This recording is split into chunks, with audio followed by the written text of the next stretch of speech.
Falsified medical records, lies, and perjury, of podiatrist Lawrence Silverberg, Part 3.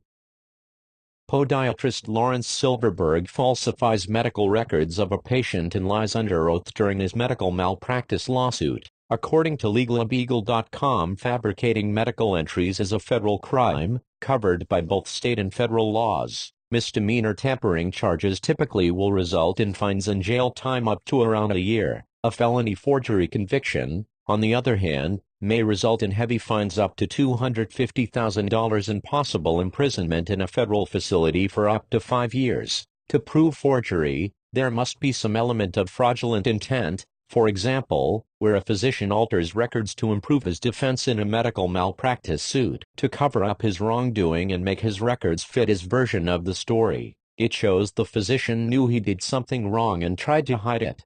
To cover up his multiple botched bunion surgeries, podiatrist Lawrence Silverberg created his own version of the story. He claims that the patient was explained the upcoming foot surgery in detail, agreed to it, and was aware of the possible complications. This is called informed consent. In his records on September 1st he writes, "She reports that she does not want to go back to work. She says she would rather take sabbatical and have surgery on her left foot as well." In his records for November 2nd, podiatrist Silverberg writes, "I discussed in detail surgical correction of her left foot. I described in detail the first metatarsal osteotomy procedure to correct her hallux valgus and possible Aiken procedure. I also described in detail arthroplasty procedures at the second and third digit with K-wire fixation. Just described correction of her hammertoes of the fourth and fifth digits with soft tissue release and possible arthroplasties." In reality, the recording shows that podiatrist Silverberg doesn't have a plan for the upcoming surgery. He doesn't know how many cuts he will make, and how many surgeries he will need, to correct the bunion on the left foot.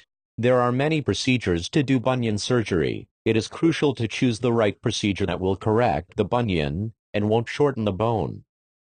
Going into surgery, podiatrists must decide which procedure they will do and how many cuts will be needed. It can be 1 or 2 cuts. The second cut, called the Aiken procedure, is never done as a separate surgery. It always goes together with the base surgery.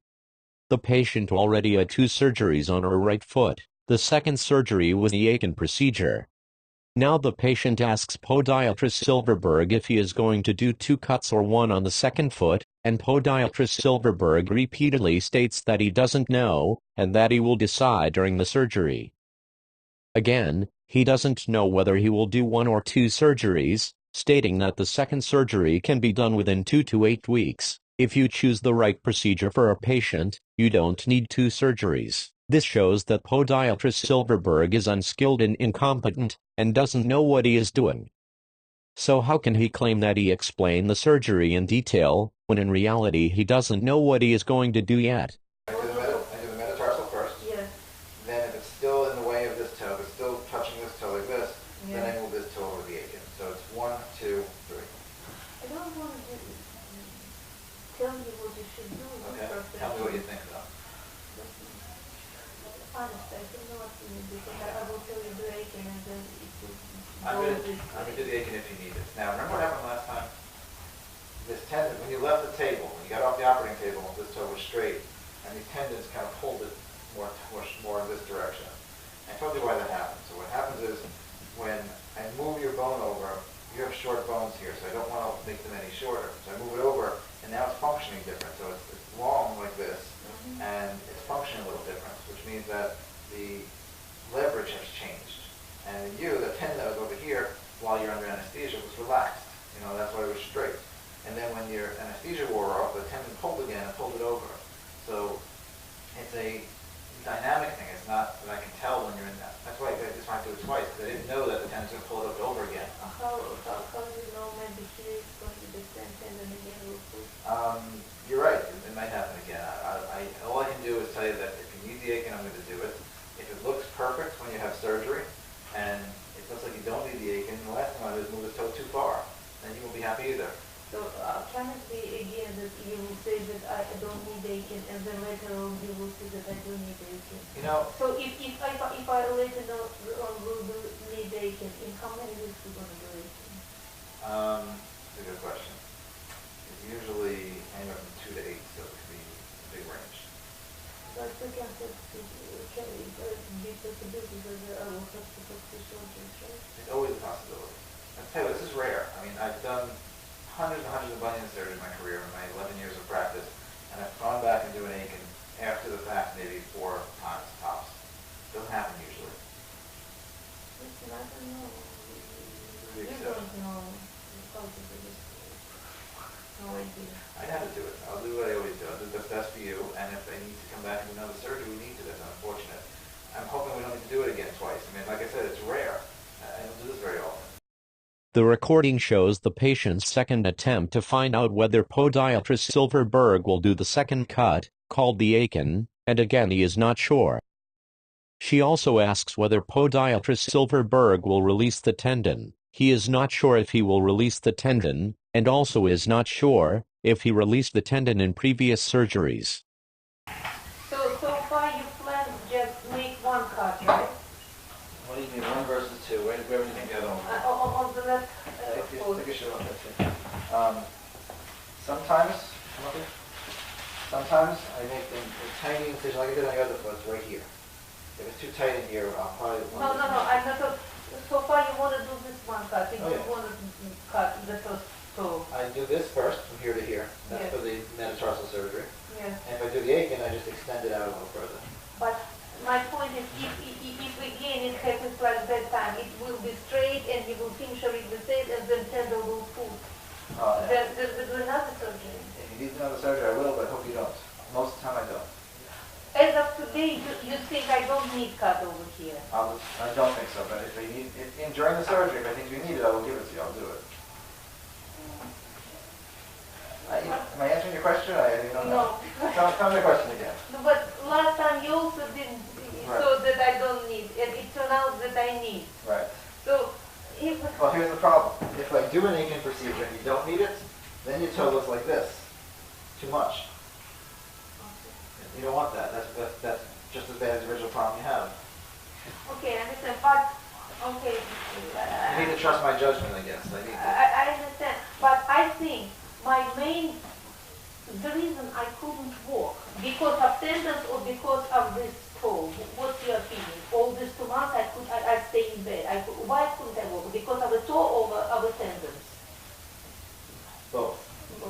So, We get surgery. You need surgical pain.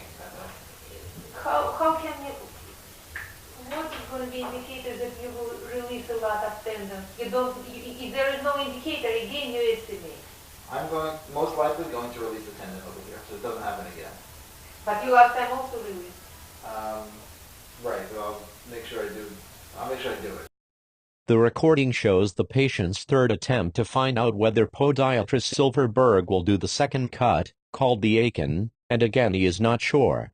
He admits that doing more than one surgery is called a complication, when you need to go back for more surgery because the first one didn't fix the problem.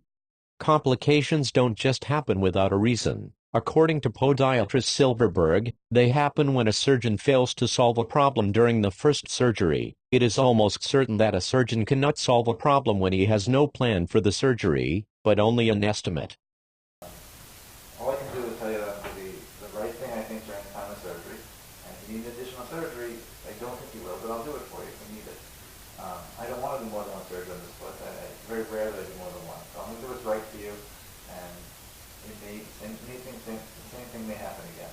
I can't promise you it's not going to, or it's going to. So we're going to do it again the next time. If you need the Aiken, I'm going to do it. But we cannot figure out the first time because it can give me Right. Sometimes to the right. Sometimes the contraction moves over again. I don't want to make you do more surgery. I know you don't want to do more surgery, and it's called a complication. That you need to go back for more surgery. The person didn't fix the problem. So, something like complication work wrong word. It's a possibility. Okay, so I'm going to do what's right. Okay, I assure you, you're in good hands. I'm going to do what's right, and then you trust me. Not second guessing. Come back. How can Podiatrist Silverberg claim that the patient gave informed consent when the recording repeatedly shows that he doesn't know what he is going to do during surgery? How is the patient supposed to know, if he doesn't know, himself? The patient trusted Podiatrist Silverberg so much, that she allowed him to do surgery on her left foot, even though she was in pain from his surgeries on the right foot. She believed that what he said was true.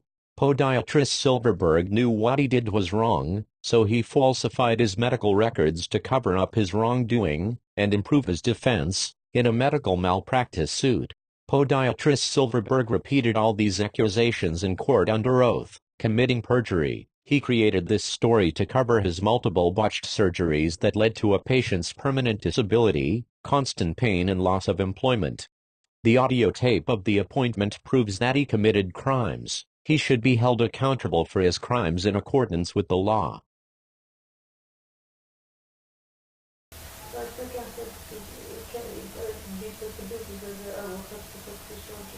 It's always a possibility. You don't want to do more surgery, and it's called a complication. That you need to go back for more surgery. The person